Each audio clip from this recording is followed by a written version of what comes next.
286 km de routes en terre battue de la route provinciale 1/503 de Bourale-Chabunda Centre jusqu'à la limite de la province voisine d'Imaniema. Il n'y a que moins de 45 km opérationnels entre Bourale et Nyalubemba. En mission pastorale dans la paroisse catholique de Chabunda, située dans le grand territoire de la RD Congo, avec une superficie de 25 000 km², riche en sol et sous-sol, l'évêque du diocèse de Kassongo, Monseigneur Placide Lubamba, a vécu une autre réalité de pauvreté et misère de la population abandonnée. À pied, son Excellence Monseigneur Placide Lubamba a traversé des ponts en liane, comme à l'époque de l'Antiquité, mais aujourd'hui opérationnel sur ces vastes territoires, restés dans les oubliettes sur tous les plans. Et là, j'en profite pour lancer un appel pathétique à l'endroit du chef de l'État, président de la République, son Excellence Félix-Antoine Tshisekedi.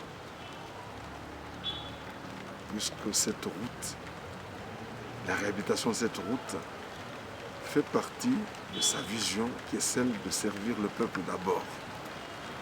Ces gens ont été longtemps oubliés, ils ont pleuré, peut-être que maintenant ils peuvent aussi essuyer leurs larmes et commencer à sourire. Faute de moyens, l'Office des routes Sud Kivu est incapable d'intervenir sur 3 axes de routes, notamment Bourale et Kigulube, long de 125 km, mais moins de 45 km seulement sont aujourd'hui opérationnels. Sur l'axe Kigulube-Kachungu, long de 112 km aujourd'hui, 0 km opérationnel. Et sur l'axe Kachungu-Chabunda Centre, Lubile, long de 149 km, où il n'y a que moins de 10 km praticables. Le niveau de vie de la population du territoire de Chabunda est dramatique. Malgré des efforts fournis par l'Office des routes, dans le cadre du programme d'urgence de 100 jours, quelques mois seulement, suite à l'absence du cantonnage manuel, tout est revenu à la case départ. Même les machines sont abandonnées sur l'axe routier Maimingi-Nyalubemba.